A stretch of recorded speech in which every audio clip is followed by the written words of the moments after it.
Hey guys, we're here with somebody that just finished off their Let's Play of Far Cry 5. I'm assuming it was your first time playing the game? Yeah, it was my first time. Oh, where and how was it? It was actually really amazing. Yeah. The graphics are out of this world and the animations are really realistic. Is this your first Far Cry that you've played before? No, I've finished Far Cry 3 and Far Cry 4, Oh, okay. but other than that I haven't played any other Far Cry. Oh, that's chilled, man. And how does this one compare to those? I think this one tops the cake. This one's really nice. Is it really that different though? It's not too different. Yeah. It's just the landscapes and everything else is a lot better. Okay. Besides Far Cry 5, have you played any other games at rAge today? No, but we are going to wait inside the Call of Duty line to go play the new World War II. Oh, okay, is that something that you're looking forward to this year? I'm looking forward to that quite a lot. Just for interest sake, as somebody that grew up, playing Modern Warfare 4 when it came up, Call of Duty 4 Modern Warfare when it came out, and having played every other Call of Duty, for me, I quite enjoy the direction that Call of Duty went with their advanced movement. Games like Advanced Warfare and Black Ops 3. But how do you experience it? Is boots on the ground something that you want, something that you look for? I think it's what most gamers want, but Call of Duty did a really nice thing by taking a leap and trying something new. I think so. Because if they didn't do it, then they wouldn't know if someone liked it or not. Because it could have been one of their best-selling games, but the Black Ops 3, if I'm not mistaken, is the second highest selling Call of Duty. So yeah, Call of Duty Black Ops 3 is a very nice game. I'm glad you enjoy it, man. It is really nice. That aside, is this your first time at rAge? Yes, this is my first year. Wow. So how are you experiencing it? It's actually really nice. It's a lot less packed than what I expected. Yeah, it gets usually a lot more packed on the Saturday. Friday is mostly for the LANers. But yeah, you chose a good day to come. Apparently Sunday though is the best for gameplay. Then the lines aren't as long. But for somebody that is busy experiencing rAge, what for you is the best part about it? I like the fact that you can go play new games that are coming out. You can go to all the different stores, see what the new things are selling. It's actually really nice. I'm at the Assassin's Creed stand with Adam. Yeah, he's busy working here. He's played a bit of the game. He's gonna give us like a young sneak preview of the game. Adam, tell us, how does the new Assassin's Creed compare to the older one? Well, firstly, fans are going to have quite a bit of a shock and an exciting one at that. The game is hella different from what it was before. Yeah? Because they realize that the game's been getting in a bit of a stagnant state where you can go around and you could own any troop as many times as you wanted to. There was no real challenge once you got to a certain point. Right. That's completely different this time around. This time around, they've made it an immersed open world that you can go and interact with anything. So you can cap an animal or a basket if you want to, and you'll still get loot from that, which will be used to make yourself better equipment, better itinerary that you'll have on your character, as well as the game is more interactive in the sense where anywhere within the world, you might just find, let's say for example, a treasure chest. Right. This treasure chest, you'll find yourself new weapons that you'll be able to use in your character. Whereas also Assassin's Creed, you're limited to X amount of weapons. True. Yeah, you see, now this time, we've got a whole bunch more to come along. There's even more DLC content that's going to be coming with it as well. So you can look at 3 times as full of what you might just get. Okay. And then I think one of the most crucial things, what I picked up personally while playing the game, combat is very difficult this time around. Very difficult. I'm embarrassed to say this because I'm a gamer, but I got taken out by 2 foot soldiers with ease. I'll be a bit more technical. So beforehand, you'd basically start parrying people, you'd counter-attack, and then you'd own them. Yeah. Game over, right? Now, all you've got in your arsenal, as far as we can tell by the alpha version, is that you'll have a shield mode and an attack mode. The shield mode, you have to block on attack, you might have to dodge back from a person, and then only strike. So timing is key. Right. They've tried to balance out the game to make it more challenging. I had about 2 hours of gameplay yesterday. I thoroughly enjoyed it. I'm a little bit embarrassed to say about it. I thought Assassin's Creed might be, an alright game. So wrong. I'm glad to hear. You're preaching to the converted. I'm so glad. Just as a side note, somebody that's basically on the inside now.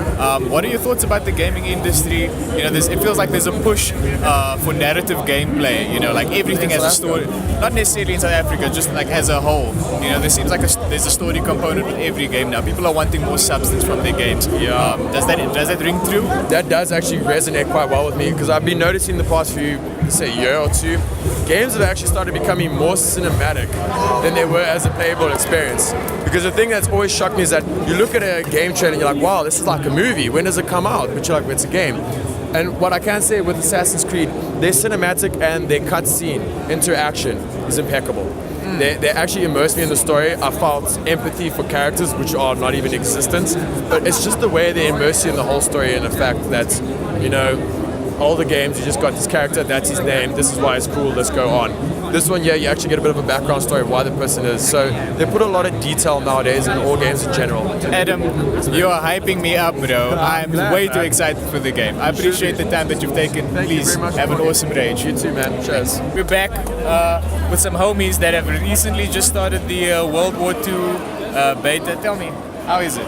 It's very entertaining. I think in comparison to like the previous card games that have been released, this is definitely a step up in the right direction. Okay, so going back to boots on the ground. It was definitely a good improvement. It just makes it a lot easier when it comes to firefights, being able to control the bottlenecks, being able to strategize like that. It's a lot easier to do in comparison to other games because before it was more about outmaneuvering, with this one's more strategic, like flanking and so on. Right. But it's definitely back to a traditional formula that has been timed and tested, and I think it's really worth it. Fair enough. Just as far as diversity goes, how would World War II differentiate itself from World at War? An instant classic, we all loved it. How is this better? How is it an improvement?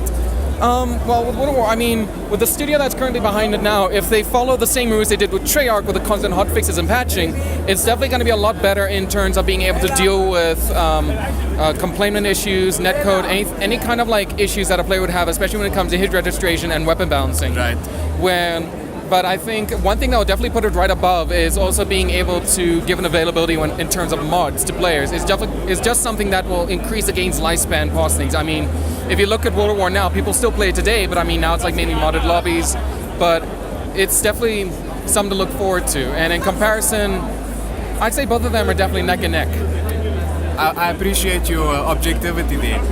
Just for interest's sake, I loved Advanced Warfare's map design. Sledgehammer Games really, hit the nail on the head for me.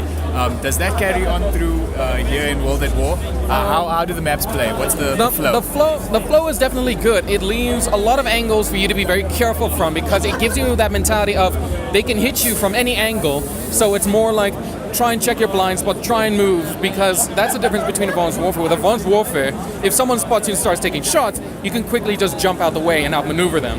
With this one, you actually have to be careful, checking your corners, pre-firing, just like most basic stew strategies. So on top of the gameplay mechanics, does the time to kill sort of make up for the fact that the game's physically slower now? The slower pace, definitely. With the time to kill, some weapons will definitely need to be a little bit of balancing. I think when it came to using the LMGs, good design choice was definitely slowing the player down, but you definitely need to up the damage, especially when people are running on with STGs that will knock you down in 2-3 shots. Of course. So I think maybe bring it up to either something similar like that, or at least upping the rate of fire. Because by the time it takes for them to knock 3 shots on you, you've only fired 2 off. Right. And how does your excuse me. No, it's fine. I've got a bad temper. How does the perks look? Is it really that important? Because with Advanced Warfare, I have to compare it to Sledgehammer's previous game. No, they had the Pick 13 system. Yeah. The perks weren't really as necessary. You know what I'm saying? In Advanced Warfare, they definitely weren't. With this one, definitely, I didn't get too much time to vary with every single one, but you definitely feel the difference between weapons. So, in terms of a strategic purpose, I definitely think it's going to play a good role. Yeah. And then its role in esports now. Do you think this is going to be the Call of Duty of choice, for the next couple of years, or what do you? Next couple of years is a bit of a far stretch because we don't know what Infinity Ward and Treyarch are going to be producing next. But this is definitely one in comparison to its predecessors, which I think is really going to hold its own. Okay. And then, just as a side note, besides Call of Duty, what else would you be playing on a rainy day like today? If it was here, like in the center itself, No, just at you home. At home, I would definitely go for the Fortnite Battle Royale. It's a lot of fun to do, especially when you're with friends, as well as Rainbow Six Siege. I've got a friend that I play with on a daily basis, and it's just fun to come up with like these challenges or these tricks, making a few in-jokes along the way in between the rounds, all that kind of stuff. I hear you. And, for first-time ragers, what, I'm assuming this is like my third time. What brings you back every year, and what is going to get those lazy bums at home that haven't shown their faces today? What's going to get them here? I think definitely it's ability to like socialize. You mean to like go out. I mean, if you go into the real world, when you talk about like processors or games or stuff like that, 50% of the time people are going to be looking at you like, like that. What are you going on about? So here, it's definitely, it gives like a feeling of like a safe space where you can just like relax. You can really talk about like the nerdiest stuff possible, and you definitely have like a lot of stuff that's like on good offer. I mean, if you look at like stores like BT, they're giving good specials on games where if you go to like a normal retail now, it's just regular price, or if you're lucky, it might be on special. So it's definitely something that's like, you come here to like be open for like a bargain as well.